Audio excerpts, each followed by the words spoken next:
Hello everyone and আসসালামু আলাইকুম। আশা করি সবাই অনেক ভালো আছেন। আজকের আয়োজনে থাকছে দারুণ উপকারী একটি রেসিপি। ওজন কমানোর জন্য আপনারা কিন্তু জবা ফুলের এই হার্বাল চাটা তৈরি করে খেতে পারেন। আর জবা ফুল কিন্তু আমাদের শরীরের জন্য অনেক উপকারী, তা কিন্তু আমরা কম বেশি সকলেই জানি। এখানে আমি দেখতেই পাচ্ছেন গাছ থেকে পেড়ে 4-5টা জবা ফুল নিয়ে নিয়েছি। এবার আমি জবা ফুলের এই পাপড়িগুলো দেখতেই পাচ্ছেন ছিঁড়ে ছিঁড়ে নিয়ে নিচ্ছি। আর এখানে আমি 1 কাপ চায়ের জন্য 2টা ফুল থেকে আমি পাপড়িগুলো ছিঁড়ে নিব। জবা ফুলের এই চাটা যদি আপনারা নিয়মিত খান, আপনাদের ওজন কিন্তু খুবই দ্রুত কমে যাবে এবং আপনাদের চুল পড়ে যাওয়াও কিন্তু অনেকটা কমে যাবে। এবং আপনাদের স্কিনে যদি ব্রণ থাকে তাহলে কিন্তু সেই ব্রণ থেকেও কিন্তু আপনারা মুক্তি পাবেন। মানে আপনারা যদি জবা ফুলের এই চাটা যদি আপনারা প্রতিদিন যদি 1 থেকে 2 বেলা যদি খান তাহলেই দেখবেন আপনাদের ওজনটা অনেকই কমে যাবে। তো দেখতেই পাচ্ছেন আমি কিন্তু জবা ফুলের পাপড়িগুলো কিন্তু এক এক করে কিন্তু ছিঁড়ে নিচ্ছি। খুবই কম সময় লাগে জবা ফুলের এই চাটা তৈরি করতে এবং খেতেও কিন্তু খুব বেশি একটা খারাপ লাগে না। আমরা যদি জবা ফুলের এই চাটা যদি নিয়মিত খেয়ে ওজন কমাতে পারি তাহলে কিন্তু একটু কষ্ট করেই আমরা বানিয়ে নিতে পারি। তো এখানে আমি 1.5 কাপ পরিমাণ পানি ফুটিয়ে নিয়েছি। এর ভিতরে আমি আদা কুচি দিয়ে দিয়েছি, 1 টুকরো আদা কুচি দিয়ে দিয়েছি, দিয়ে দিলাম দারুচিনি, আরও দিয়ে দিলাম 2টা এলাচ। এরপর আমি পানিটাকে 5 মিনিটের মতো ফুটিয়ে নিয়েছি। দেখতেই পাচ্ছেন কালারটা যখন চেঞ্জ হয়ে গিয়েছে 5-7 মিনিট পর, এরপর আমি জবা ফুলের পাপড়িগুলোকে কিন্তু খুব ভালো করে ধুয়ে নিয়েছি। এরপর আমি এই ফুটন্ত পানিতে দিয়ে দিয়েছি।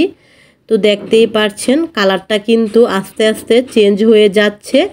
আর জবা ফুলের পাপড়িগুলো কিন্তু দেবার পর কিন্তু জবা ফুলের পাপড়ির কালারটাও কিন্তু অনেকটাই চেঞ্জ হয়ে গিয়েছে। দেখেন সাদা সাদা হয়ে যাচ্ছে। তো আমি 5 মিনিটের মতো এই পাপড়িগুলোকে দিয়ে এরপর পানিটাকে ফুটিয়ে নিব। আমরা যারা ওজন কমানোর জন্য এই চাটা খাবো তারা কিন্তু এই চায়ে চিনি দিব না। আর যারা একদম চিনি ছাড়া খেতে না পারেন তারা মুখের স্বাদের জন্য একটু পরিমাণ মধু আপনারা ইউজ করতে পারেন। তবে চিনি তো আমাদের শরীরের জন্য অনেক ক্ষতিকর, আমরা সবাই জানি। আমরা যেহেতু ওজন কমানোর জন্য এই চাটি খাবো তো সেই ক্ষেত্রে চিনিটা কিন্তু আমাদের অ্যাভয়েড করাই কিন্তু দরকার। তো দেখতেই পাচ্ছেন চাটা কিন্তু একদম ফুটে উঠেছে। তো জবা ফুলের কালারটাও কিন্তু চেঞ্জ হয়ে গিয়েছে। এই পর্যায়ে কিন্তু চাটা কিন্তু কালো রং ধারণ করেছে। আমরা যখন এখানে 1 টুকরো লেবুর রস মিশিয়ে দিব তখন কিন্তু দেখবেন কালারটা খুবই সুন্দর আসবে। তো দেখতেই পাচ্ছেন 5 মিনিট পর আমি গ্যাসটা অফ করে দিয়ে এবার আমি চাটা কিন্তু একটা কাপে ঢেলে নিয়েছি। তো দেখতেই পাচ্ছেন এই পর্যায়ে কালো রংটা ধারণ করলেও এর মধ্যে এখনই আমি 1 টুকরো লেবুর রস দিয়ে দিব। এর মধ্যেই দেখবেন কালারটা এতটা সুন্দর হবে, একদম লাল কালার হয়ে যাবে।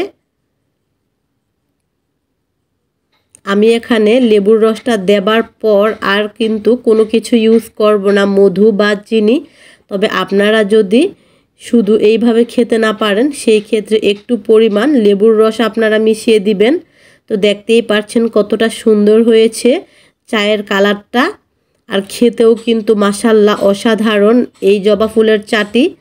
আপনারা অবশ্যই একবার এই জবা ফুলের চাটি তৈরি করে খাবেন, তাহলেই দেখবেন এটা কতটা মজার। আর এটা ওজন কমাতেও কিন্তু দ্রুত সাহায্য করে। তো আশা করি আজকের রেসিপিটি আপনাদের ভালো লেগেছে। যদি আপনাদের হাতের কাছে জবা ফুল থেকে থাকে, মানে জবা ফুলের গাছ থেকে থাকে, তাহলে আপনারা অবশ্যই প্রতিদিন 1 বা 2 কাপ এরকম জবা ফুলের চা তৈরি করে খেতে পারেন যদি আপনারা দ্রুত ওজন কমাতে চান।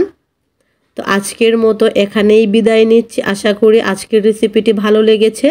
যদি ভালো লাগে অবশ্যই একটি করে লাইক দিবেন আর আমার চ্যানেলটিকে সাবস্ক্রাইব করে রাখবেন যাতে পরবর্তীতে আমি নতুন কোনো রেসিপি দিলে যাতে আপনাদের কাছে সেই রেসিপিটি পৌঁছে যায়, মানে আমার নতুন রেসিপিটির নোটিফিকেশন আপনাদের মোবাইলে চলে যায়। সেজন্য অবশ্যই আমার চ্যানেলটিকে সাবস্ক্রাইব করবেন। আর সবাই ভালো থাকবেন। আল্লাহ হাফেজ।